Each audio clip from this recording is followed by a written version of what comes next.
अच्छा ठीक है, मैं बात सुनो। तो मैथ का ना सबसे पहला चैप्टर हम लोग पढ़ने वाले हैं, और जिसका नाम है चैप्टर 1 जीएसटी है। जीएसटी का फुल फॉर्म क्या होता है? Goods and services tax. मतलब आप जो भी गुड्स खरीदोगे ना बाहर से, उसके ऊपर आपको टैक्स देना पड़ेगा।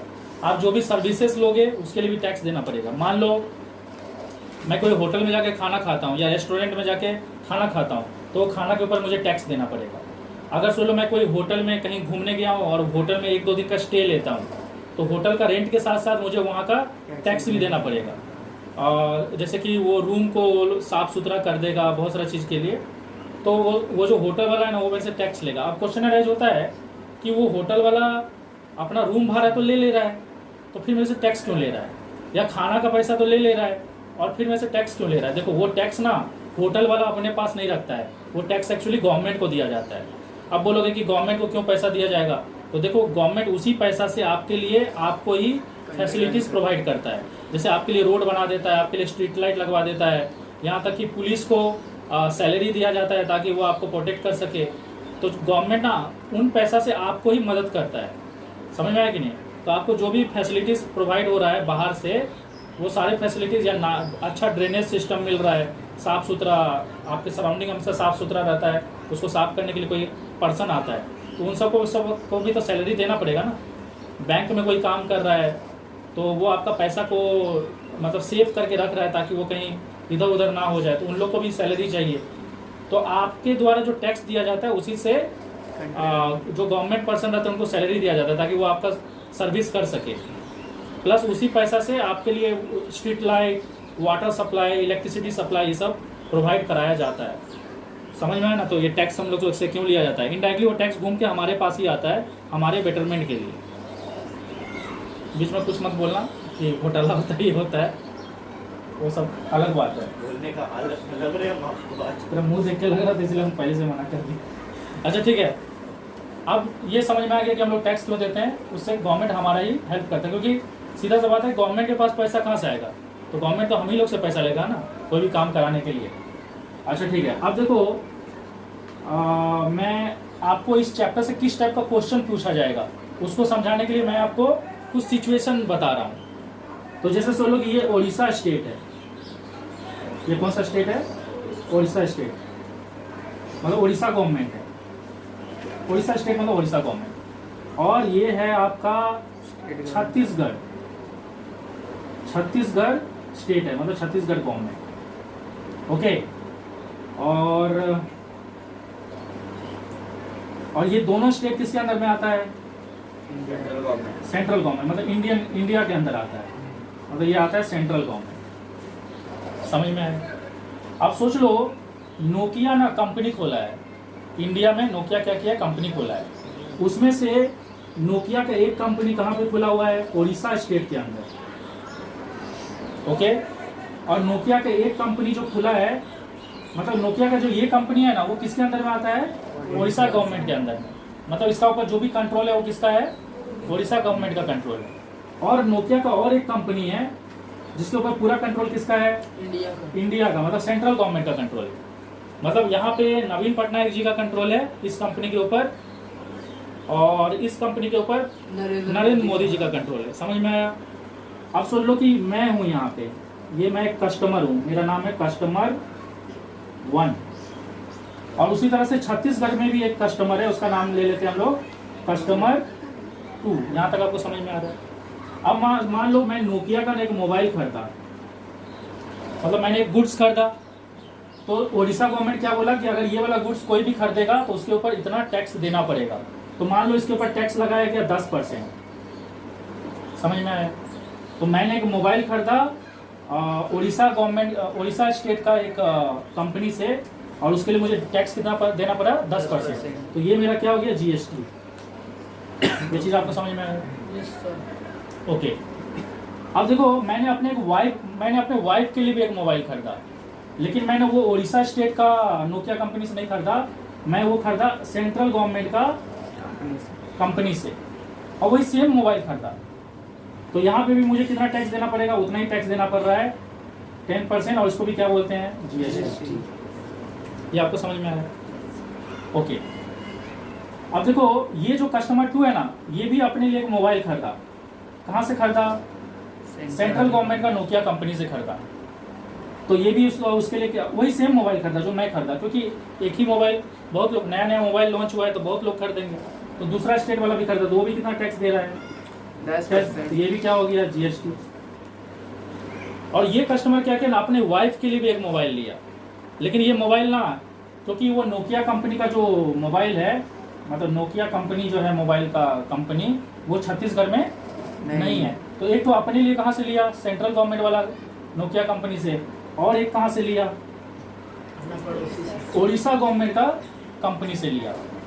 तो उड़ीसा गवर्नमेंट को भी क्या देगा वो? उड़ीसा गवर्नमेंट का कंपनी को भी क्या देगा? टैक्स देगा। कितना टैक्स दिया? वही 10%, जो कि क्या हो गया? जीएसटी। ये सारा चीज समझ में आया। तो यहाँ पे आप लोग को एक तो चीज क्या समझ में आ रहा है कि पहले के टाइम में क्या होता था। देखो पहले के टाइम में ये होता था कि सोच लो एक तो गाड़ी का दाम है 50,000, वो गाड़ी को अगर मैं बिहार में जाके खरीद रहा हूँ तो मान लो बिहार का गवर्नमेंट क्या कर रहा है ना, उसके ऊपर ना लगभग 10,000 के बराबर टैक्स ले रहा है। तो मेरा गाड़ी का दाम कितना हो जा रहा है? 60,000 हो जा रहा है। वही गाड़ी को मैं अगर दिल्ली में जाके खरीद रहा हूँ तो वहाँ का गवर्नमेंट मेरे से सिर्फ 2,000 टैक्स ले रहा है। तो वही 50,000 का बाइक कितना में हो जा रहा है? 52,000। तो लोग क्या करने लगेंगे कि दिल्ली से ही खरीद लेंगे। बाकी ट्रेन उड़ेन में बुकिंग वुकिंग का कुछ चार्जेस लगेगा, तब भी तो बाइक सस्ता ही पड़ेगा ना। तो इससे नुकसान क्या है कि एक जगह वही बाइक पे ज़्यादा टैक्स लग रहा है और एक जगह वही बाइक पे कम टैक्स लग रहा है। तो लोग बिहार से खरीदना क्या कर देंगे? बंद कर देंगे। तो वहाँ का कंपनी का नुकसान होने लगेगा कि नहीं? तो इसीलिए जब मोदी जी आए ना तो वो देखे कि हर स्टेट ना अलग अलग टैक्स लगा रहा है सेम सामान के। तो जब मोदी जी आए तो वो बोले कि नहीं, हम एक काम करते हैं, टैक्स को सेम आइटम के लिए टैक्स पूरा इंडिया में क्या कर देते हैं? सेम कर देते हैं। चाहे तुम वो आइटम को सेंट्रल गवर्नमेंट से खरीदो तब भी उतना ही टैक्स लगेगा, चाहे तुम उसको दूसरा स्टेट से खरीदो, जैसे ये दूसरा स्टेट से खरीद रहा है तब भी वही टैक्स लगेगा, चाहे ये अपना स्टेट से खरीदे तब भी टैक्स उतना ही लगेगा उस सेम आइटम के लिए, क्योंकि यहाँ पे सब कोई सेम ही मोबाइल खरीद रहा है। अरे समझ में आ रहा है कि नहीं? तो देखो, तो वो ना क्या कर दिया, टैक्स का वैल्यू को सेम कर दिए एक पार्टिकुलर आइटम के लिए। जैसे हीरो होंडा बाइक है तो उसका उस बाइक को तुम चाहे उड़ीसा में खरीदो तब भी उतना ही टैक्स देना पड़ेगा, बिहार में खरीदो तब भी उतना ही टैक्स देना पड़ेगा, दिल्ली में खरीदो तब भी उतना ही टैक्स। तो ये अच्छा हुआ ना, इसमें क्या है ना, हर स्टेट का जो मोनोपोली चल रहा था वो बंद हो गया। अब सब कोई को बराबर टैक्स ही मिलेगा। तो अगर हम सोच लो मेरा कोई दोस्त दिल्ली में जाके बाइक खरीद कर आता तब भी उसको उतना ही टैक्स देना पड़ा, और हम अगर उड़ीसा में खरीदते तब भी उतना ही, मतलब उसको जितना दाम पड़ेगा मेरे को भी उतना ही पड़ेगा। ये सारा चीज़ समझ में आया। अब देखो हम लोग जो टैक्स देते हैं उसको क्या बोलते हैं? जीएसटी बोलते हैं। तो यहाँ पे कुछ समझने वाला चीज़ है, ध्यान से समझो। जब मैंने मोबाइल खरीदा उड़ीसा स्टेट का कंपनी से, तो मैंने जो टैक्स दिया उसका नाम क्या था? Simply GST. और मैंने जब मोबाइल खरीदा सेंट्रल गवर्नमेंट से तब मैंने जो टैक्स दिया वो भी उसका नाम भी क्या था? जीएसटी। मतलब ये वाला जब मैं स्टेट गवर्नमेंट से सामान खरीद रहा हूँ तब जो मैं टैक्स दे रहा हूँ वो किसके पास जा रहा है? स्टेट गवर्नमेंट के पास जा रहा है। जब मैं सेंट्रल गवर्नमेंट से सामान खरीद रहा हूँ तो सेंट्रल गवर्नमेंट को जो टैक्स दे रहा हूँ वो भी किसके पास जा रहा है? वो सेंट्रल गवर्नमेंट के पास जा रहा है। स्टेट गवर्नमेंट से खरीदा तो स्टेट गवर्नमेंट के पास जा रहा है, सेंट्रल गवर्नमेंट से खरीदा तो सेंट्रल गवर्नमेंट के पास जा रहा है। उसी तरह से ये जब सेंट्रल गवर्नमेंट से खरीदा तो ये जो टैक्स पे किया किसको गया? सेंट्रल गवर्नमेंट को गया। तो यहाँ तक इसका नाम जीएसटी ही था। लेकिन जब ये कस्टमर दूसरा स्टेट से खरीद रहा है, समझ में आ रहा है कि नहीं? तो इसका टैक्स, क्योंकि ये दूसरा स्टेट से खरीद रहा है तो इसका टैक्स किसको जाएगा? दूसरे स्टेट को जाएगा। लेकिन जब ये दूसरा स्टेट से खरीदता है तो बस इस जीएसटी का नाम क्या आगे का आई लगा दिया जाता है, IGST। समझ में आया? और इसका नाम क्या हो जाता है? Inter state GST. लेकिन इसमें कोई फर्क नहीं पड़ा। ये देखो अपना स्टेट में भी खरीदोगे तब भी 10% ही है, और देखो ये दूसरा स्टेट से खरीद रहा है तब भी 10% ही है। बस नाम बदल के क्या हो गया? IGST नाम से ये पता चल रहा है कि वो दूसरा स्टेट से खरीदा है, अपना स्टेट से नहीं। लेकिन उससे ये नहीं हो गया कि वैल्यू चेंज हो गया या बढ़ गया या घट गया। लेकिन ये जो टैक्स जाता है ना, देखो ये उड़ीसा का गवर्नमेंट से, छत्तीसगढ़ का जो कस्टमर है ये उड़ीसा गवर्नमेंट से खरीद रहा है तो ये टैक्स 10% ही जा रहा है। लेकिन ये टैक्स ना एक टुकड़ा में नहीं जाता है। कितना टुकड़ा होके जाता है? 2 टुकड़ा होके जाता है। पर जाता किसको है? उड़ीसा गवर्नमेंट को ही जाता है। एक टुकड़ा, ये जो IGST है ना, ये 2 टुकड़ा होके जाता है। एक टुकड़ा का नाम होता है CGST जो कि इसका आधा होता है 5%, और एक टुकड़ा का नाम हो जाता है SGST जो कि वो भी है कितना? 5%। ये सब दिख रहा है उसमें? हाँ सर। ओके, अब देखो ये जो 10% GST इस कस्टमर से होके जा रहा था ना, इसमें से 5% स्टेट गवर्नमेंट को डायरेक्टली पहुंच जाता है, इसीलिए इसका नाम क्या है, SGST, state goods and services tax. और बाकी का जो 5% है ना, वो भी इसी के पास पहुंचता है, लेकिन वो सेंट्रल गवर्नमेंट से होते हुए पहुंचता है स्टेट गवर्नमेंट तक ही। अरे क्योंकि वो स्टेट गवर्नमेंट का कंपनी है, तो सारा टैक्स का ऊपर तो उसका हक है ना, सेंट्रल गवर्नमेंट थोड़ी ले लेगा, तो वो सेंट्रल गवर्नमेंट से होते हुए पहुंचता है, इसलिए उसका नाम क्या हो जाता है, CGST। समझ में आया? तो आप लोग को जब भी कोई क्वेश्चन पूछेगा इन सब से रिलेटेड, तो आप लोग पहला स्टेप क्या करोगे, जब भी कोई सामान खरीदोगे, चाहे आप कहीं से भी खरीदो, तो आप सबसे पहले क्या फाइंड करना, GST फाइंड करना। और अगर उस क्वेश्चन में दिया रहेगा कि आप CGST फाइंड करो या SGST, तो जो भी GST निकले रहेगा उसका क्या कर देना, आधा आधा कर देना। तो आपका पूरा जो कन्फ्यूजन रहेगा ना कि सेम स्टेट में क्या होता है, दूसरा स्टेट में क्या होता है, ये सब कन्फ्यूजन क्या हो जाएगा, पूरा हट जाएगा। और कोई क्वेश्चन में अगर सोच लो CGST दिया रहेगा, मान लो CGST दे दिया 8%, तो आप उसको पहले GST में कन्वर्ट कर देना, 8% को पहले 16% बना लेना, फिर नॉर्मल कैलकुलेशन करना, और बाद में अगर बोलेगा कि CGST का वैल्यू बताओ, तो उसका जो भी वैल्यू आएगा उसका आधा कर देना। क्योंकि बहुत जन यही कंफ्यूज होते रहता है कि अरे CGST कब यूज़ करना है, SGST कब यूज़ करना है, IGST कब यूज़ करना है। तो मैं आपको बोल रहा हूँ कि आप हमेशा GST फाइंड करो, समझ में आया? और जब आपको उसमें CGST और SGST बोलेगा तो GST का आधा कर देना, इसमें कोई कंफ्यूजन नहीं है ना? हाँ सर वो सेंट्रल गवर्नमेंट से होकर क्यों जाए, डायरेक्टली स्टेट पर क्यों नहीं सर? अच्छा ठीक है, यहाँ पे एक छोटा सा चीज़ बता रहे हैं, बाकी चीज़ तो समझ गए ना। आपको जब भी कोई क्वेश्चन पूछेगा तो आप सबसे पहले क्या करोगे, GST फाइंड करोगे, और अगर आपको उसमें CGST पूछा रहेगा तो उसका बाई 2 कर देना, और SGST पूछेगा तो बाई 2 कर देना। मतलब आपको हमेशा GST निकालना है, आप ये सब में फोकस मत करना कि CGST दिया है, SGST, अगर CGST SGST भी दिया रहेगा ना, तो पहले उसका डबल करके IGST फाइंड कर लेना, और फिर उससे जो भी आंसर आएगा बाद में हाफ कर लेना। ये सब सारा चीज़ समझ में आ गया। अब देखो यहाँ पे जब ये कस्टमर दूसरा स्टेट से खरीदता है ना, तभी ये उतना ही टैक्स देता है। जैसे कि मैं अगर उड़ीसा स्टेट से खरीद रहा हूँ, मैं जितना टैक्स दे रहा हूँ, एक छत्तीसगढ़ का अगर कस्टमर उड़ीसा स्टेट से खरीदेगा उसको भी उतना ही टैक्स लगेगा, और उस टैक्स का नाम बस GST की जगह क्या हो जाएगा, IGST होगा, मतलब इंटर स्टेट GST। ये GST जो है ना, ये 2 पार्ट में डिवाइड हो जाता है। इसमें से जितना भी IGST का वैल्यू रहेगा ना, उसमें से 5% किसको चले जाता है, स्टेट गवर्नमेंट को, और बाकी जो 5% है वो सेंट्रल गवर्नमेंट को चले जाता है। सेंट्रल गवर्नमेंट से होके स्टेट गवर्नमेंट को नहीं जाता है, डायरेक्टली सेंट्रल गवर्नमेंट को ही चले जाता है। मतलब जब भी कोई कस्टमर दूसरा स्टेट से खरीदेगा तो उसका टैक्स 2 पार्ट में डिवाइड हो जाएगा, उसमें से आधा पार्ट चले जाएगा स्टेट गवर्नमेंट को और आधा पार्ट चले जाएगा सेंट्रल गवर्नमेंट को। तो ये आधा पार्ट सेंट्रल गवर्नमेंट क्यों ले रहा है? अब देखो यहाँ पे भी एक तो बात है, एक्चुअली ये जो सेंट्रल गवर्नमेंट जो टैक्स ले रहा है ना, ये टैक्स बाद में वो स्टेट गवर्नमेंट को ही दे देता है। अब बोलोगे कैसे क्यों देता है? देखो इसका पीछे कारण बता रहे हैं। सेंट्रल गवर्नमेंट के अंदर सारा स्टेट आता है, तो स्टेट गवर्नमेंट को जो स्टेट को चलाने के लिए जो पैसा चाहिए, फंड, वो फंड कौन देगा? सेंट्रल गवर्नमेंट देगा। तो सेंट्रल गवर्नमेंट पहले क्या कर रहा है, यहाँ से ये 5% को कलेक्ट कर ले रहा है, समझ में आया? और फिर ये वो स्टेट गवर्नमेंट को ही दे रहा है। अरे मतलब स्टेट गवर्नमेंट को चलाने के लिए स्टेट गवर्नमेंट को भी फंड चाहिए कि नहीं? तो स्टेट गवर्नमेंट का फंड 2 जगह से जनरेट हो रहा है, एक तो उसका खुद का कस्टमर से जनरेट हो रहा है, और उसको कुछ फंड ना सेंट्रल गवर्नमेंट से भी मिलता है। तो सेंट्रल गवर्नमेंट से जो फंड मिलता है ना, वो फंड भी एक्चुअली स्टेट गवर्नमेंट का ही रहता है, और उसको सेंट्रल गवर्नमेंट क्या करता है, कलेक्ट करके रखता है और फिर उसी स्टेट को दे देता है।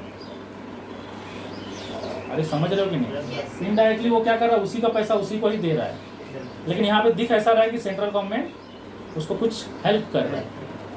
अरे क्योंकि सेंट्रल गवर्नमेंट के अंदर सारा स्टेट आता है ना, तो सेंट्रल गवर्नमेंट भी तो हर स्टेट को कुछ फंड देगा ना डेवलपमेंट के लिए। तो वो क्या करता है ना, उसी का जो सामान दूसरा स्टेट में बिका रहता है, वहाँ से जो टैक्स रहता है उसको कलेक्ट कर करके रखे रहता है, और बाद में जब वो एक अच्छा खासा अमाउंट हो जाता है तो उसी स्टेट को वापस दे देता है, ताकि वो अपना डेवलपमेंट में उसको यूज़ कर सके। तो इनडायरेक्टली वो स्टेट तक पहुँच रहा है, लेकिन सेंट्रल गवर्नमेंट से होते हुए पहुँच रहा है। और यहाँ पे ऐसा दिख रहा है कि सेंट्रल गवर्नमेंट एक सपोर्ट कर रहा है स्टेट गवर्नमेंट। अरे समझ में आएगा? तो देखो यहाँ पे क्वेश्चन दिया है कि मिस्टर पुरोहित परचेस ए कार। मिस्टर पुरोहित क्या किया, एक कार खरीदा और कार का दाम कितना है, cost of car, cost of car कितना है 5,36,500, ये कार का दाम है। फिर उसको ना कार के ऊपर डिस्काउंट मिला, कार के ऊपर क्या मिला, डिस्काउंट मिला। डिस्काउंट कितना मिला 10%। तो 10% क्या होगा, इससे माइनस हो जाएगा। तो car selling price of car कितना हो जाएगा, सेलिंग प्राइस ऑफ कार हो जाएगा, मतलब कार कितना में वो बेच रहा है 5,36,500 पे 10% क्या हो जाएगा, माइनस हो जाएगा। मैं ऐसे डायरेक्ट लिख दिया हूँ 1 - 10/100। अगर आप चाहो तो इसको ऐसे भी लिख सकते हो 536, मैं अभी जो लिख रहा हूँ उसको लिखना मत, मैं बस समझाने के लिए बता रहा हूँ।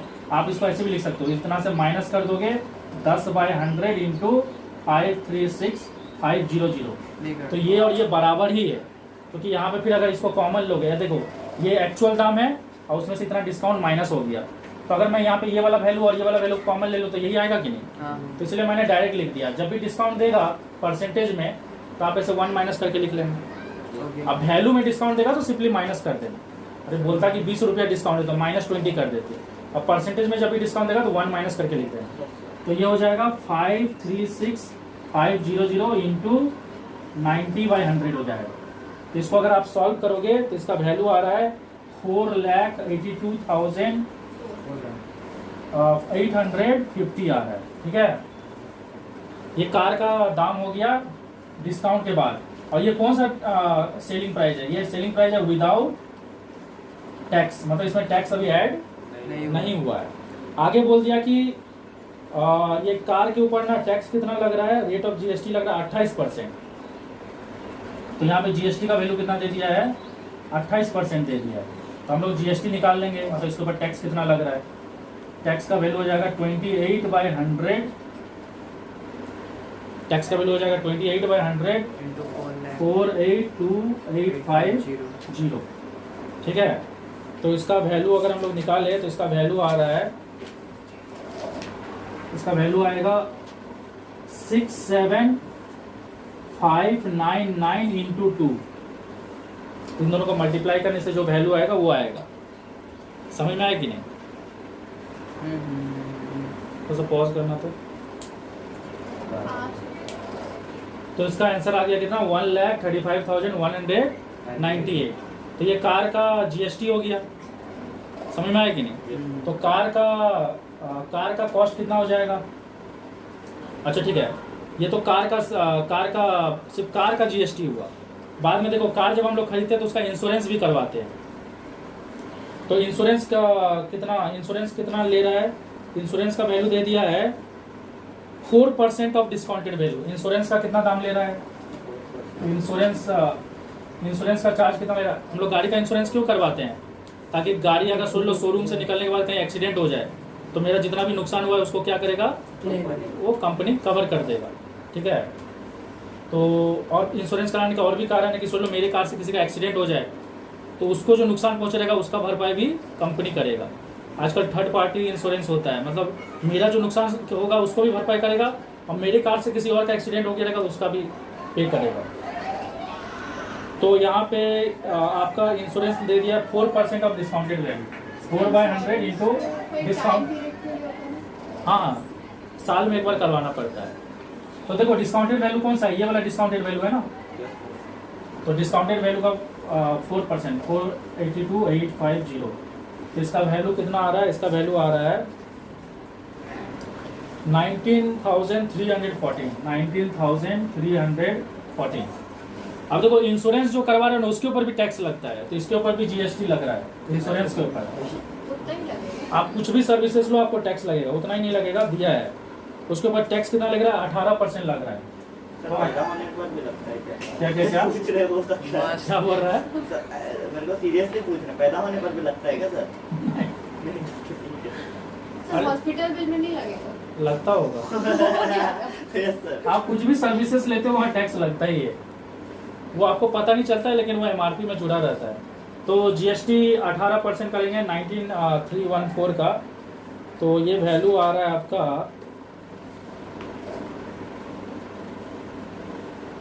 ये वैल्यू आपका आएगा 1738.26 इंटू 2, तो इसका वैल्यू आ रहा है 3476.52। तो देखो मैं गाड़ी का दाम कितना था 5,36,500, फिर डिस्काउंट मिला और गाड़ी का दाम घट के कितना हो गया 4,82,850। उसके बाद उस पर जीएसटी लगा गया, तो जीएसटी कितना हो गया इतना। और फिर कार का हम इंश्योरेंस भी करवाएं, तो कार का इंश्योरेंस कितना बोला कि 4% होगा डिस्काउंटेड वैल्यू का, और उस इंश्योरेंस के ऊपर भी जीएसटी लग गया इतना। तो अगर मुझे पूछेगा कि अभी ओवरऑल कार का पूरा दाम कितना है, टोटल कॉस्ट कितना है, तो टोटल कॉस्ट निकालने के लिए सबसे पहले मुझे क्या निकालना पड़ेगा, टोटल जीएसटी निकालना पड़ेगा। और टोटल जीएसटी कितना होगा, मेरा कार का जीएसटी कितना आया है 1,55,198, यही आया ना। और इंश्योरेंस के ऊपर कितना जीएसटी आया है 3476.52, इसको ऐड करेंगे तो ये हो जाएगा 0.52, इधर हो जाएगा 8614, 9716, 17, 4 5 6 8, ये हो जाएगा 1 2 3 1,38,674.52, इतना मेरा हो गया टोटल जीएसटी। समझ में आया। तो अगर आपको क्वेश्चन में बोला है टोटल जीएसटी निकालने के लिए, तो टोटल जीएसटी इतना निकल गया। यहाँ तक सबको क्लियर है। थोड़ा सा पॉज करना था, मुझे मिटाना पड़ेगा। अच्छा ठीक है, तो इंश्योरेंस का जीएसटी हो गया इतना और कार का जीएसटी हो गया इतना, इन दोनों को ऐड करके टोटल जीएसटी इतना हो गया। आपका क्वेश्चन में ना क्या मांगा है, क्वेश्चन में मांगा है सीजीएसटी और एसजीएसटी मांगा है। तो आपको हम बताए थे कि पहले आप हमेशा टोटल जीएसटी निकालना, भले आपको सीजीएसटी एसजीएसटी मांगे रहेगा, आप पहले से दिमाग मत लगाना, पहले हमेशा टोटल जीएसटी निकालना और उसको आपको क्या कर देना है, सिंपली बाय 2 कर देना है। तो 138,674.52 डिवाइडेड बाय आपको क्या कर देना है 2 कर देना है। तो इसका वैल्यू आ रहा है आपका 69,337.26, ये हो गया आपका सीजीएसटी और एसजीएसटी। सीजी और एसटी और एसजीएसटी आपको कब निकालने बोलेगा, जब आप किसी दूसरा स्टेट से खरीदोगे, तो उसमें से आधा टैक्स तो स्टेट गवर्नमेंट के पास चले जाता है डायरेक्टली और आधा टैक्स चले जाता है सेंट्रल गवर्नमेंट के पास। लेकिन सेंट्रल गवर्नमेंट बाद में एज ए फंड वो टैक्स स्टेट गवर्नमेंट को दे ही देता है कि बाबू ऐसा दिखता है कि हम दिए हैं, पर एक्चुअली वो दिया नहीं है, वो उसी का चीज़ को उसको लौटा दे रहा है। यहाँ तक समझ में आ गया ना। तो देखो गाड़ी का दाम कितना था विदाउट जीएसटी इतना, और इंश्योरेंस का दाम कितना था विदाउट जीएसटी इतना, और टोटल जीएसटी कितना हो गया, ये हो गया, जो कि हम इसको और इसको कार का जीएसटी और इंश्योरेंस का जीएसटी को हम ऑलरेडी ऐड कर चुके हैं।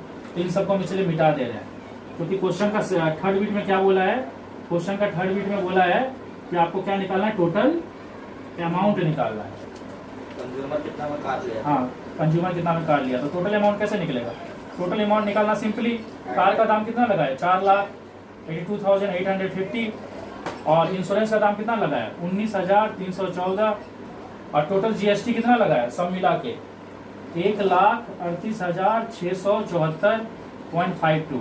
इन सबको हम लोग को बस क्या करना पड़ेगा, ऐड करना पड़ेगा। तो कार का दाम पता चल जाएगा कितना लगेगा ऑन रोड, मतलब रोड पे उतारने के लिए गाड़ी को कितना रुपया लगेगा 4,82,850 प्लस 19,314 प्लस 138,674.52 हो गया 6,40,838.52। तो इतना रुपया मेरे को कार को रोड पे उतारने के लिए लगेगा। समझ में आया कि नहीं? तो ये सब चीज़ सारा चीज़ समझ में आया। सिंपली आपको जब भी सीजीएसटी एसजीएसटी निकालने वालेगा तो पहले आप जीएसटी निकालना, बाद में बाय 2 करना, पहले से इसको मत निकालना, नहीं तो आपको फिर कंफ्यूजन होने लगेगा। अरे समझ में आ रहा है कि नहीं? ठीक है, मान लीजिए वो जो एक मिनट। अच्छा ठीक है, अब देखो आप गाड़ी को खरीद के लाए और उसका 1 हफ्ता बाद ही गाड़ी का पूरा एक्सीडेंट हो जाता है, पूरा एकदम धज्जी उड़ जाता है, तो कंपनी पूरा आपका गाड़ी का इंश्योरेंस जो भी डैमेज हुआ है उसको कवर करेगा और आपको पूरा गाड़ी नया बना के देगा। अब प्लस सोच लो कि अगर आप उसमें टपक गए और आपका भी इंश्योरेंस उसमें कवर है तो आपको फैमिली वाला को भी देगा, और आपके कारण कोई और टपक गया तो उसका फैमिली वाला को भी देगा। और अगर लॉस नहीं में दिया नहीं तो सर, लॉस में नहीं चले जाता कौन सा? अरे तो अगर सोच लो तुम्हारा कार अगर सोच लो तुम्हारा, पहले मेरा बात सुनो, सोच लो तुम्हारे कार से एक्सीडेंट नहीं हुआ, मान लो कि 1 साल में ना वो वाला कार 10,000 जन भी खरीदा है, 10,000 जन भी अगर वो कार खरीदा है तो हर कोई इंश्योरेंस करवाया होगा गाड़ी का, तो कंपनी को अगर सोच लो 10,000 कार के बराबर प्रॉफिट हुआ है, उसमें से कोई अगर एक कार ठोका के खत्म भी हो गया तो नुकसान कम। ऐसा थोड़ी होगा कि कोई गाड़ी खरीदेगा और जानबूझकर अपना एक्सीडेंट करवा लेगा। ठीक है, समझ में आ रहा है कि नहीं? तो उससे कंपनी को एक तरह से फायदा ही होता है, नहीं फायदा होता तो कोई इंश्योरेंस कंपनी क्यों चलता, बंद हो जाता। अब तुम्हारा दिमाग में खुरपाती चल रहा होगा कि हम ना अपना गाड़ी को बार बार एक्सीडेंट कराएंगे और बार बार इंश्योरेंस करवाएंगे, लेकिन प्रॉब्लम क्या पता है, तुम 1 साल में एक ही बार इंश्योरेंस करवा सकता है, तो एक बार इंश्योरेंस करवाएगा तो क्या होगा, एक बार इंश्योरेंस करवाएगा तो गाड़ी का वो इंश्योरेंस कवर हो जाएगा, तो तुम्हारा एक बार ठीक कर देगा उसको। समझ में आ रहा है कि नहीं? फिर तुम उस गाड़ी का इंश्योरेंस जब अगला साल करवाएगा तो तुम्हारा गाड़ी का वैल्यू भी तो घट गया होगा। मान ले जो गाड़ी को तुम आज 5 लाख में खरीदा है, 1 साल बाद सोच लो उसका दाम घट के 4 लाख हो गया है, तो कंपनी वाला सिर्फ तुमको 4 लाख ही रुपया बियर करेगा, तुम्हारा गाड़ी का जो वैल्यू है उसके हिसाब से तुमको देगा। ऐसा नहीं है कि तुम 5 लाख में खरीदा था और 10 साल बाद गाड़ी को पूरा धज्जी उड़ा दे, तुमको कंपनी बोलेगा नहीं 5 लाख लो, तो कंपनी इतना बेवकूफ़ भी नहीं है, उस टाइम उसका मार्केट वैल्यू जो रहेगा उसके हिसाब से। अच्छा ठीक है, मैं बात सुनो, तो अभी तक हम लोग जो क्वेश्चन सब किए हैं ना, वो क्वेश्चन ऐसा है कि एक सेलर है और एक कस्टमर है, मतलब एक बेचने वाला है और एक खरीदने वाला है। मतलब अभी तक हम लोग 2 पर्सन से रिलेटेड वाला ही क्वेश्चन किए हैं, लेकिन एक क्वेश्चन जीएसटी में ऐसा भी हो सकता है जिसमें एक पर्सन क्या करेगा, दूसरा पर्सन से खरीदेगा और फिर वो किसी तीसरा पर्सन को बेच देगा। ऐसा सिचुएशन वाला भी क्वेश्चन पूछा जा सकता है। तो पहले उस सिचुएशन से हम एक एग्जांपल लेके समझाते हैं और फिर हम लोग एक रियल एग्जांपल करेंगे बुक से। मान लो ये मैन्युफैक्चरर है और ये डिस्ट्रीब्यूटर है और ये कोई कस्टमर है। मैन्युफैक्चरर ना डिस्ट्रीब्यूटर को एक सामान बेचा, कितना रुपया में बेचा, 100 रुपया, और गवर्नमेंट बोला कि हम इसके ऊपर जीएसटी कितना लेंगे, 10%। तो गवर्नमेंट क्या बोला कि हम इसके ऊपर कितना परसेंट जीएसटी लेंगे, 10%। समझ में आया? तो जैसे ही ये सामान खरीदा तो इस सामान के ऊपर ये बी को क्या करना पड़ेगा, टैक्स देना पड़ेगा। तो टैक्स कितना देगा, जीएसटी कितना देगा, 10/100 इंटू 100, क्योंकि 10% है ना, तो 10/100 इंटू 100 जो सेलिंग प्राइस होता है उसके ऊपर टैक्स लगता है।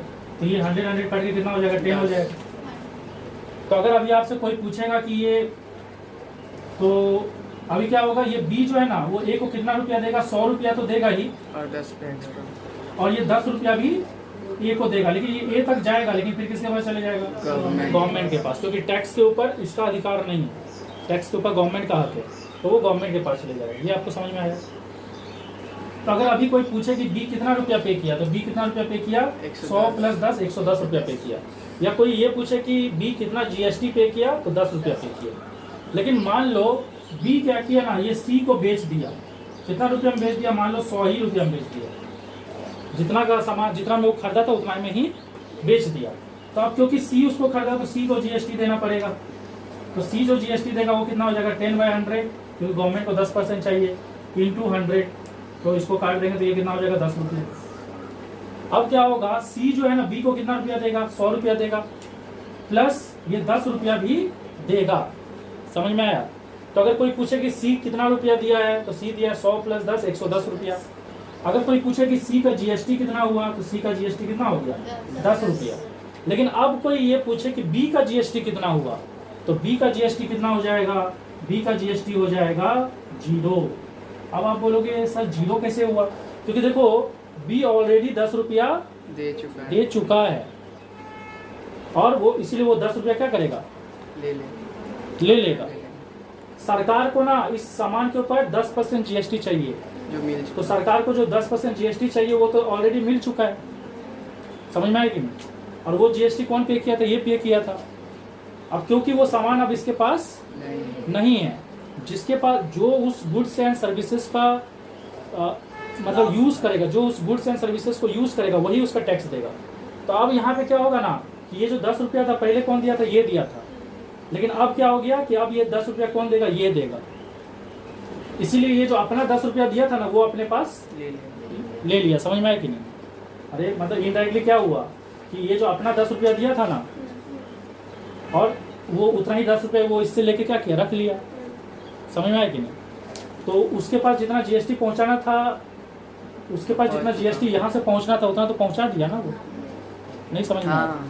तो ये कितना जीएसटी पे किया, तो ये जो जीएसटी पे करेगा उसको क्या बोलेंगे, जीएसटी पेबल।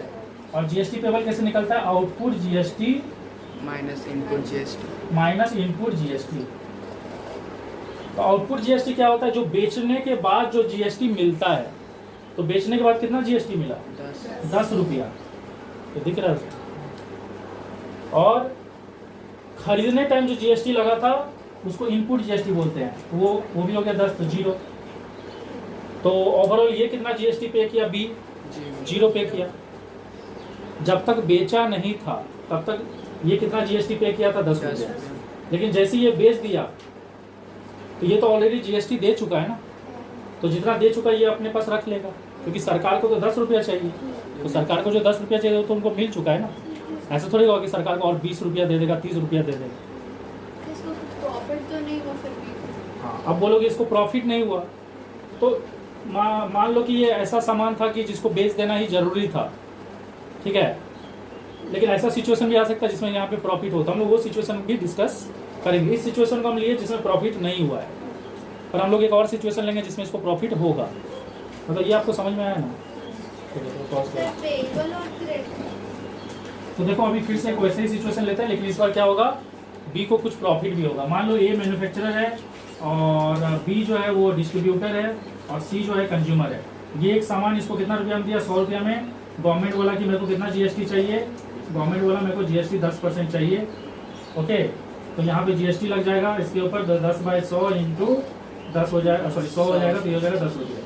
अभी ये इसको कितना रुपया दिया, 100 रुपया भी दिया और जीएसटी भी दिया, जो कि इससे होते हुए किसके पास चले गया, गवर्नमेंट के पास चले गया। मतलब टोटल ये 110 रुपया दिया है। मान लो अब ये क्या किया ना, इसको बेचा कितना में, उसी सामान को 150 रुपया में बेच दिया, दाम बढ़ा के बेचा है।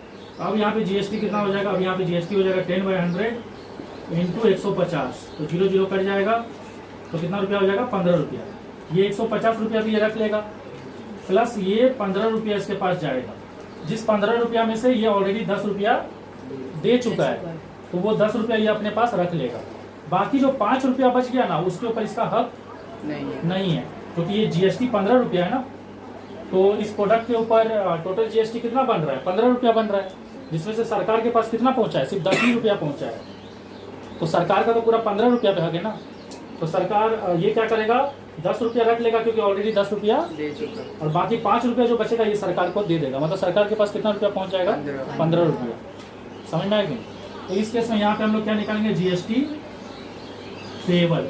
देख रहे हो ना, जीएसटी पेबल हमेशा उस पर्सन पे निकल रहा है जो बेच दे रहा है, खरीदने के बाद बेच दे रहा है, इसके ऊपर नहीं लगा रहा है जीएसटी पेबल। तो जीएसटी पेबल क्या हो जाएगा, output GST minus input GST. तो इसका कितना टोटल खर्चा हुआ है, टोटल खर्चा इसका हो गया 150 प्लस 15 165 रुपया। इसका टोटल जीएसटी कितना लगा है, 15 रुपया।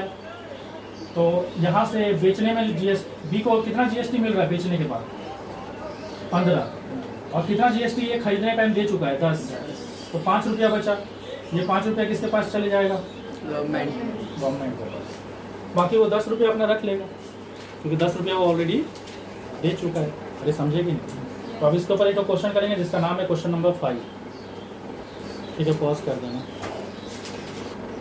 तो यहाँ से हम लोग फाइनली क्या सीखे कि फाइनली पूरा जीएसटी वही पे करता है जिसके पास वो गुड्स एंड सर्विसेज होता है।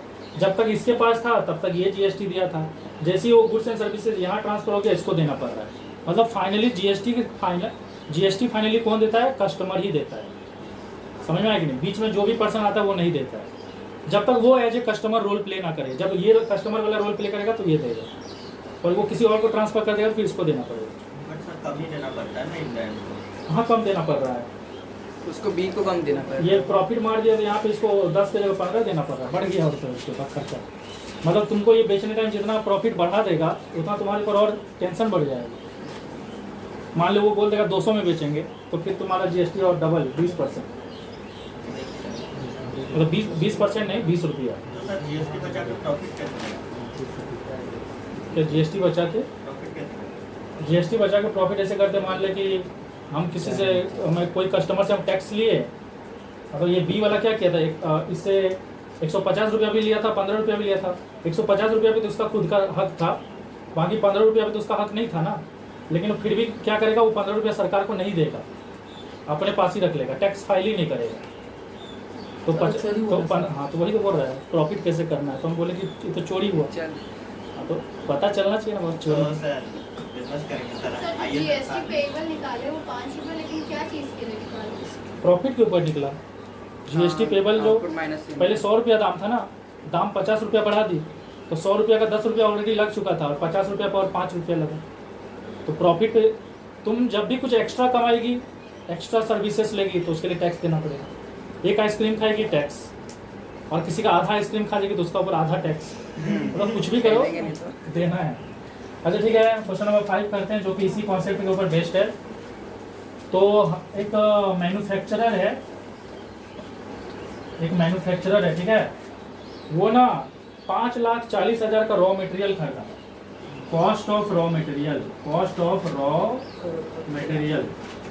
तो कॉस्ट ऑफ रॉ मटेरियल कितना दे दिया, 5,40,000 दे दिया, ठीक है। और देखो कोई भी चीज़ तुम खरीदोगे तो उसके बाद टैक्स देना पड़ेगा, तो यहाँ पे भी टैक्स देना पड़ रहा है। यहाँ पे जीएसटी कितना लग रहा है, तो बोल दिया यहाँ पे जीएसटी लग रहा है 12% एज ए जीएसटी लग रहा है। ओके, तो ये हमारा कौन सा जीएसटी हो गया, इनपुट जीएसटी, मतलब क्योंकि ये खरीदने में लगा है। तो इसका वैल्यू अगर हम लोग निकालेंगे तो ये हो जाएगा 12/100 इंटू 5,40,000, ठीक है। तो इसका वैल्यू हम लोग फाइंड करेंगे बाद में, फिलहाल ऐसे रहने देते हैं। अब आते हैं मैन्युफैक्चरर क्या किया ना, दो टाइप का मशीन बनाया, टाइप ए और टाइप बी। टाइप ए कितना तो बनाया 50 ठो, और टाइप बी कितना तो बनाया 100 ठो बनाया। कौन सा मशीन बनाया, स्विंग मशीन, मतलब कपड़ा सीने का मशीन बनाया। तो जो टाइप ए बनाया ना मशीन, उसका एक मशीन का दाम कितना रखा, कॉस्ट ऑफ 1 मशीन, एक मशीन का दाम रखा वो 5,000 रुपया। और यहाँ पे टाइप बी जो मशीन बनाया, कॉस्ट ऑफ 1 मशीन, इस मशीन का भी दाम कितना रखा, इस मशीन का दाम रखा 10,000 रुपया। समझ में आया, इस मशीन का दाम 5,000, उस मशीन का दाम 10,000। इस मशीन को जो भी खरीदेगा उसको टैक्स कितना देना पड़ेगा, उसको टैक्स देना पड़ेगा 12%। और इस मशीन को जो भी खरीदेगा उसको टैक्स कितना देना पड़ेगा, उसको टैक्स देना पड़ेगा आपका 18%। उसके बाद ना इस मैन्युफैक्चरर को ना कस्टमर भी मिल गया, 2 क्लाइंट मिला, इसको 2 क्लाइंट भी मिल गया, क्लाइंट एक्स और क्लाइंट वाई, 2 क्लाइंट मिल गया इसको, client X and client Y. Client X बोला कि मुझे टाइप ए वाला मशीन 10 ठो चाहिए, और टाइप बी वाला मशीन जो है वो 20 ठो चाहिए। और क्लाइंट वाई बोला कि मुझे टाइप ए वाला मशीन 10 ठो चाहिए, और टाइप बी वाला मशीन भी 10 ही ठो चाहिए। समझ में आया, पूरा कहानी समझ में आ रहा है क्या हो रहा है। ये रॉ मटेरियल खरीदा, मशीन बनाया, और इस मशीन को अब 2 क्लाइंट को बेच रहा है। ये क्या किया, ये वाला मशीन 10 ठो खरीदा और ये वाला मशीन 20 ठो। ये क्या किया, ये वाला मशीन 10 ठो और ये वाला भी 10 ठो। यहाँ तक समझ में आया। अब देखो एक मशीन का दाम कितना है 5,000, तो 10 ठो मशीन का कितना हो जाएगा 50,000। यहाँ पे एक मशीन का दाम है 10,000 और 20 मशीन का हो जाएगा 2 लाख। यहाँ पे एक मशीन का दाम 5,000, यहाँ पे 10 का हो जाएगा 50,000, यहाँ पे हो जाएगा 1 लाख। समझ में आया। ये कौन सा अमाउंट है बताओ, ये है टैक्सेबल अमाउंट। टैक्सेबल अमाउंट का मतलब होता है जिसके ऊपर टैक्स लगेगा, लगा नहीं है, ये है टैक्सेबल अमाउंट। ओके, अभी हम लोग को इन सब का क्या निकालना पड़ेगा, टैक्स निकालना पड़ेगा, जीएसटी निकालना पड़ेगा। ओके, तो ये वाला का जीएसटी कितना 12%, तो 12/100 इंटू 50,000। सर जो अमाउंट में टैक्स लग जाता है उसको क्या बोलते हैं, उसको फाइनल, उसको सिंपली अमाउंट बोलते हैं, फाइनल अमाउंट। हाँ, जीएसटी भी बोल सकते हैं। नहीं ऐसे भी तो बोल सकते हैं ना सर, अमाउंट आफ्टर टैक्स। हाँ बोल सकते हो, या फाइनल अमाउंट बोल सकते हो, टोटल अमाउंट बोल सकते हो, या उसको हम ये बोल सकते हैं सेलिंग प्राइस विथ टैक्स, और टैक्सेबल अमाउंट को बोल सकते हैं सेलिंग प्राइस विदाउट टैक्स। अच्छा ठीक है, तो ये बाबू 6000। यहाँ तक दिख रहा है, हाँ तो ये 0 0 कट जाएगा, तो ये कितना होगा आंसर 6000 आएगा। यहाँ पे कितना परसेंट टैक्स लग रहा है, मशीन बी वाला का 18%, तो यहाँ पे हो जाएगा 18/100 इंटू 2 लाख, 2 लाख तो ये हो जाएगा 2 to 0 कट जाएगा, ये हो जाएगा 36,000। 36,000। यहाँ पे फिर से हो जाएगा आपका, डायरेक्ट निकाल दे रहे हैं 12% 5,000 50,000 का, तो 12% 50,000 का करोगे तो वही 6,000 आएगा, ये हो गया 6,000। और यहाँ पे 18% करेंगे 1 लाख का, तो कितना आएगा 18,000 आएगा।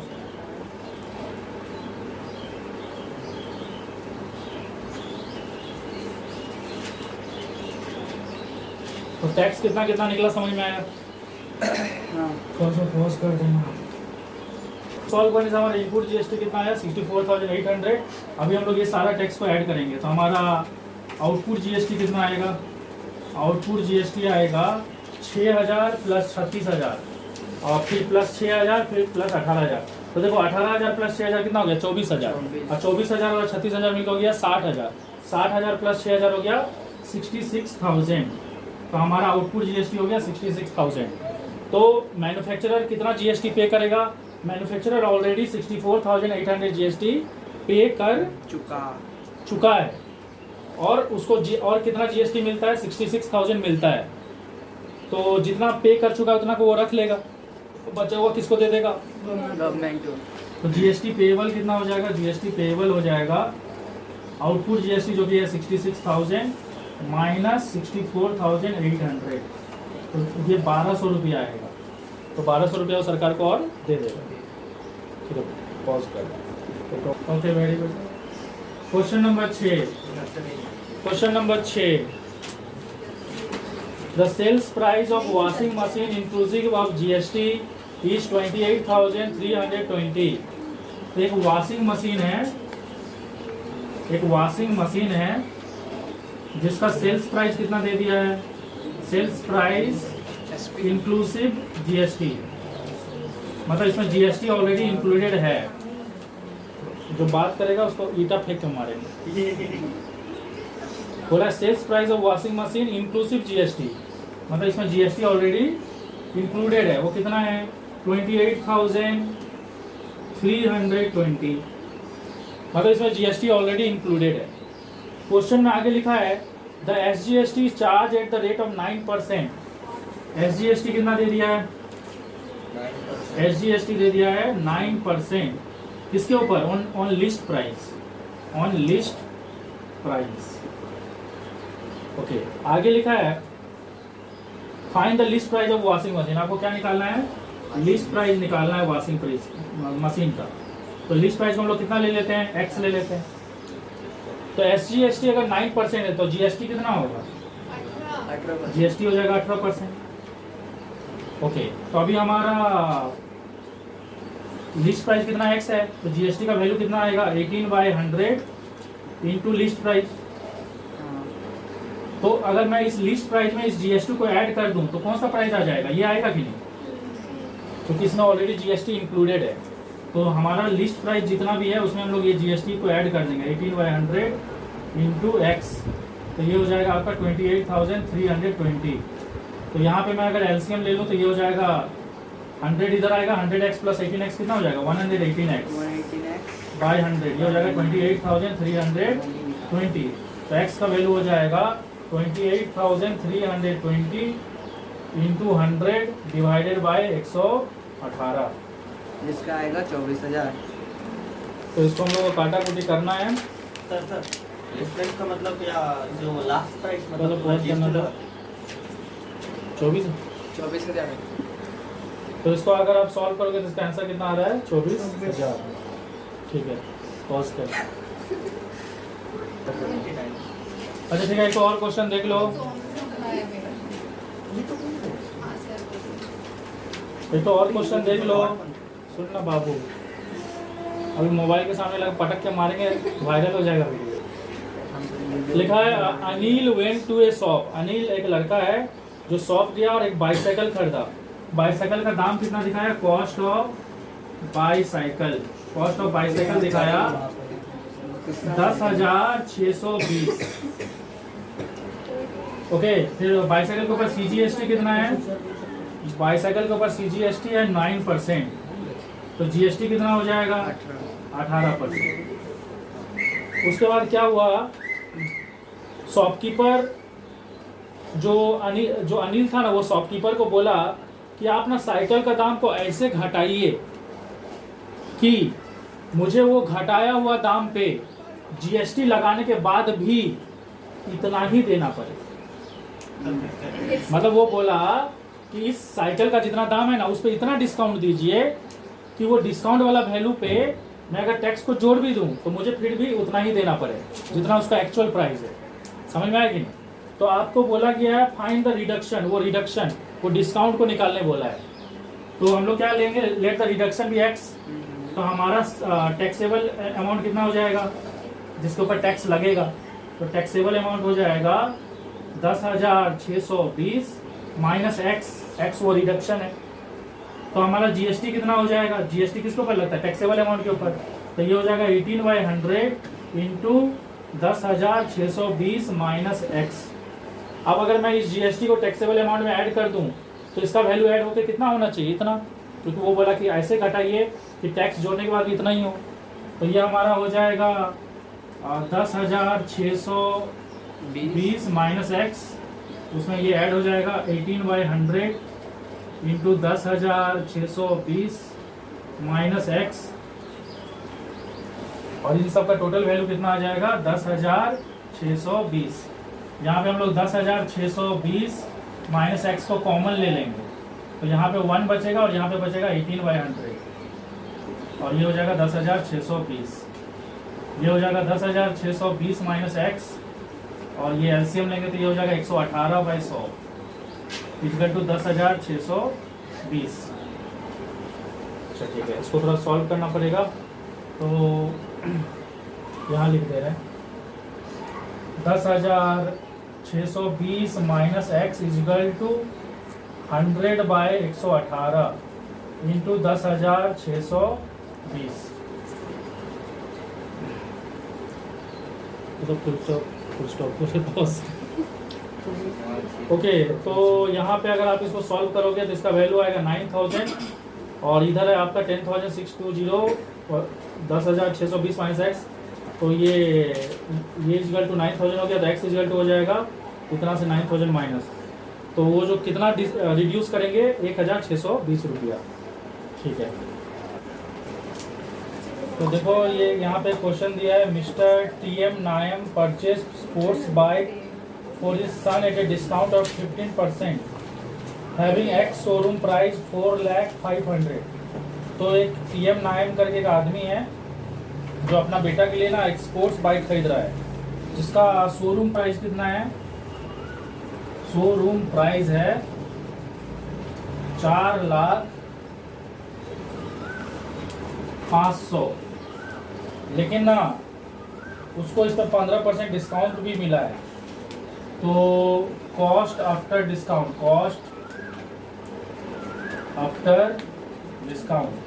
मतलब डिस्काउंट के बाद उसका कॉस्ट कितना हो जाएगा? 4,05,000। इसके ऊपर डिस्काउंट कितना लगा है?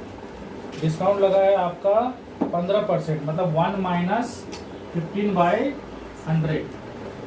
देखो अगर आप चाहो तो इसको ऐसे भी कर सकते हो, पहले 15/100 इंटू इतना करके डिस्काउंट निकाल लो, और फिर उसको क्या करो, इस 4,05,000 से माइनस कर दो। या आप इसको डायरेक्ट ऐसे भी कर सकते हो, ब्रैकेट के अंदर जितना भी परसेंटेज दिया रहेगा उतना 1 माइनस कर सकते हो। समझ में आया कि नहीं? तो ये आपके ऊपर डिपेंड है, आपको जो तरीका पसंद हो।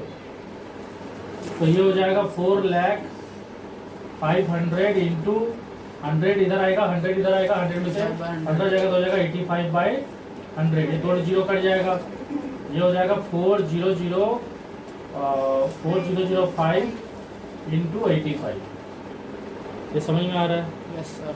पॉज करना किसी बात ठीक है, तो यहाँ पे इन दोनों को अगर हम लोग मल्टीप्लाई करें 4005 इंटू 85, तो ये आंसर आ रहा है 3,40,425।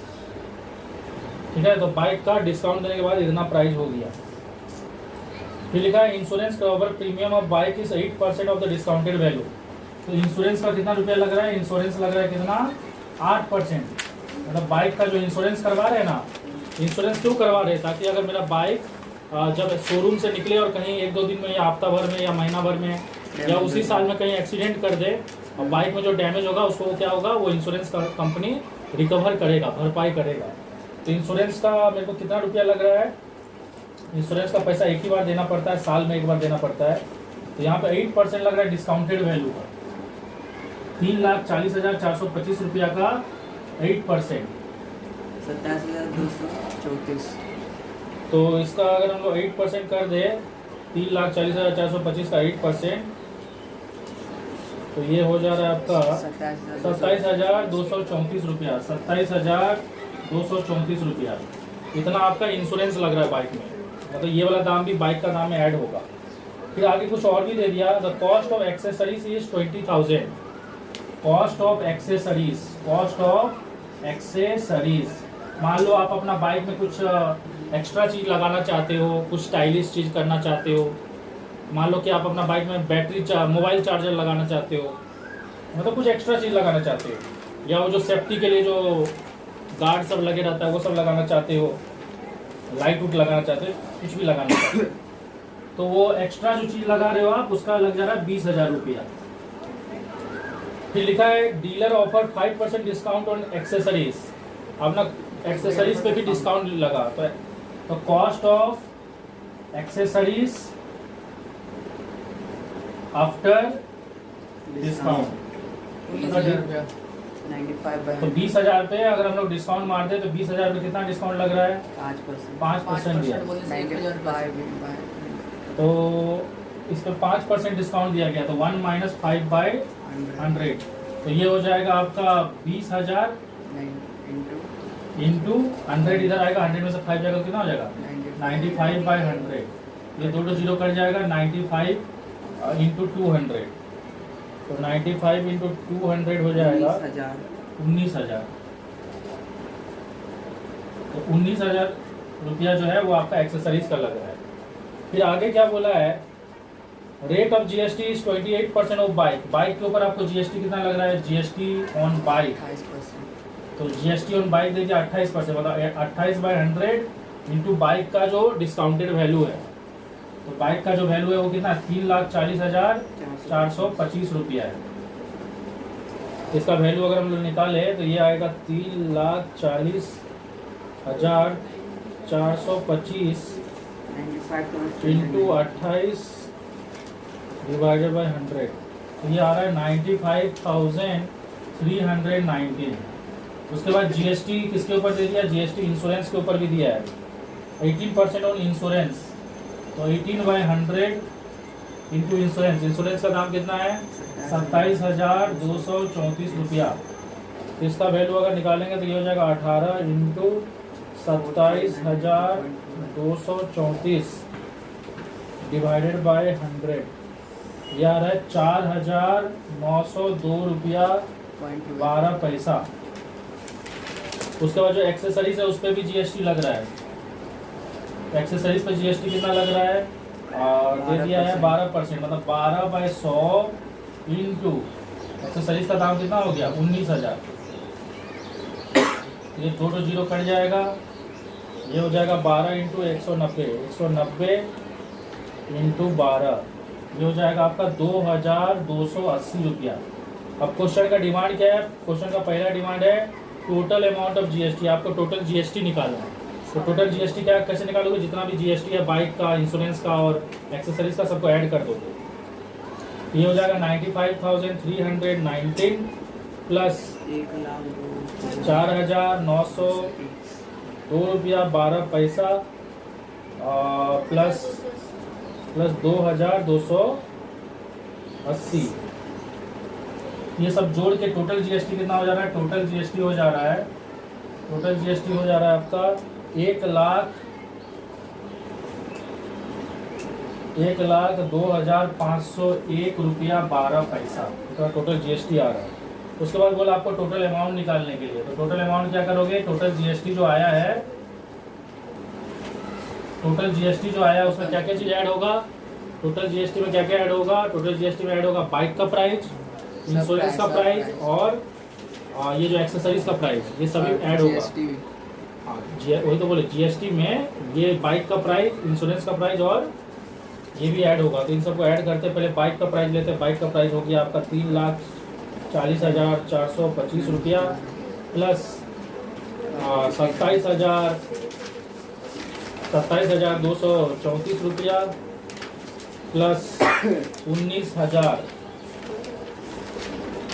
प्लस ये जितना जीएसटी है, जीएसटी कितना हो गया 1,02,501 रुपया 12 पैसा।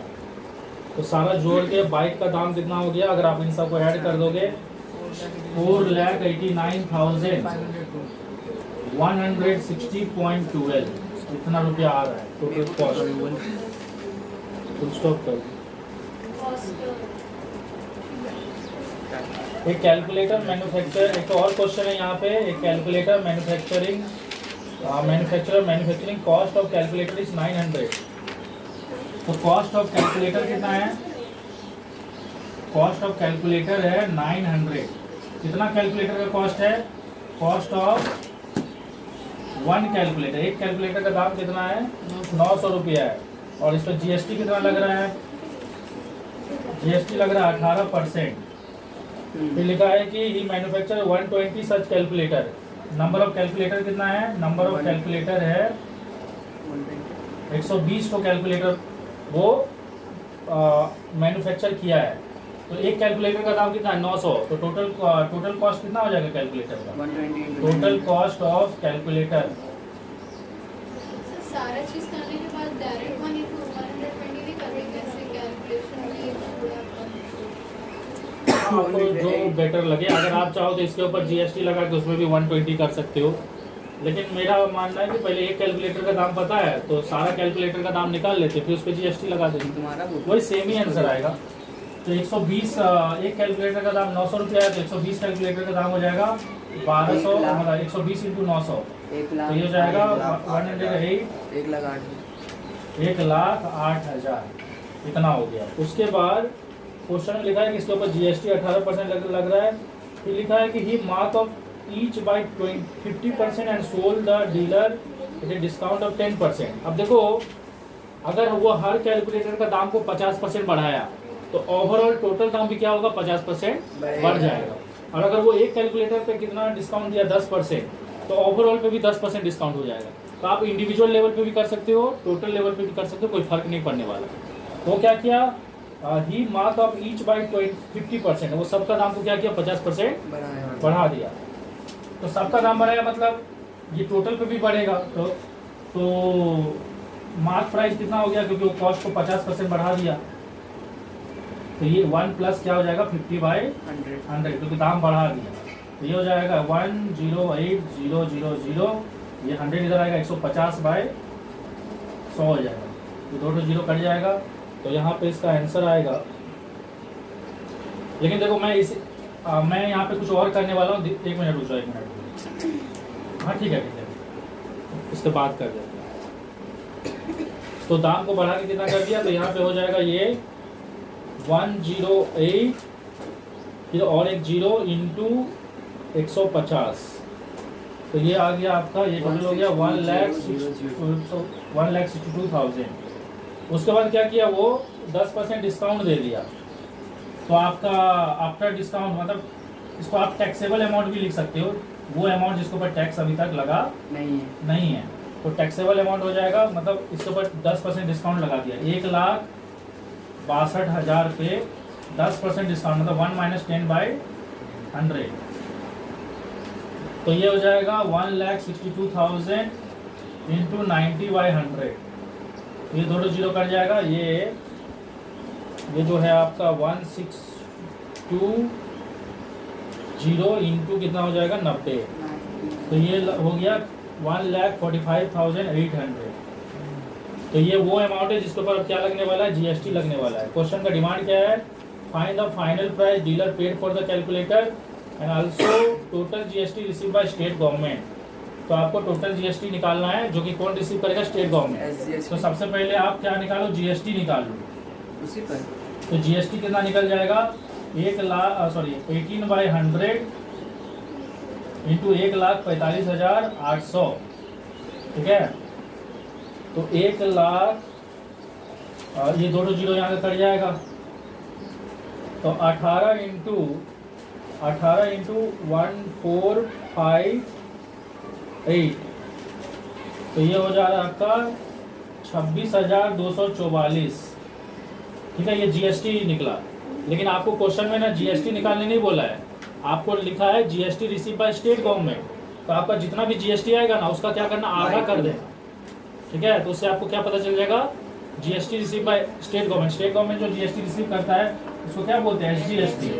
एसजीएसटी जो होगा इस जीएसटी का आधा हो जाएगा, तो 26,244 डिवाइडेड बाई 2 कितना हो जाएगा, 13,122। तो ये वो जीएसटी है जो स्टेट गवर्नमेंट रिसीव करेगा। उसके बाद आपको क्वेश्चन में ये भी निकालने बोला कि टोटल अमाउंट। तो टोटल अमाउंट कैसे निकालोगे, टोटल अमाउंट जो खरीदने वाला दिया होगा, अरे इस कैलकुलेटर को, इतना सारा कैलकुलेटर को कोई खरीदा है ना, तो टोटल अमाउंट कितना हो जाएगा। पहले तो वो अमाउंट जिसके ऊपर टैक्स नहीं लगा है वो कितना है, 1,45,800 प्लस उसको ये टैक्स भी देना पड़ेगा। कितना टैक्स देना पड़ रहा है, 26,244। तो ये हो जाएगा 4, 4, 10, 6, 5, 11, 12, 4, 2, 6, 7 और ये, तो ये हो जाएगा आपका 1,72,044 रुपये। तो देखो यहाँ पे एक क्वेश्चन है जिसमें यहाँ पे आइटम्स दे दिया है।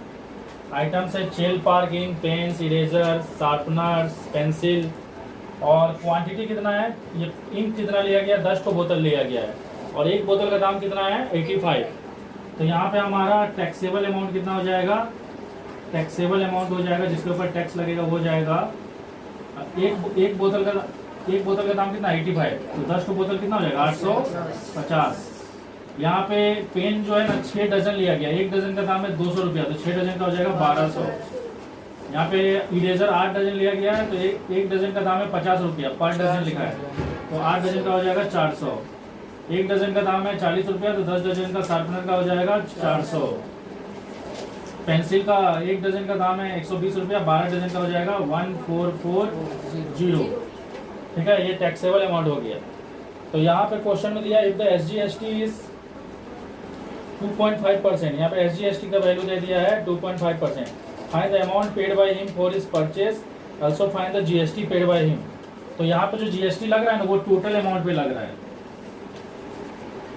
तो सबसे पहले हम लोग ना टोटल अमाउंट निकालेंगे। ये टोटल अमाउंट जो है ये कौन सा टोटल अमाउंट है, जो टैक्सेबल अमाउंट है जिसके ऊपर टैक्स लगेगा। तो अब इन सबको क्या करना पड़ेगा, ऐड करना पड़ेगा।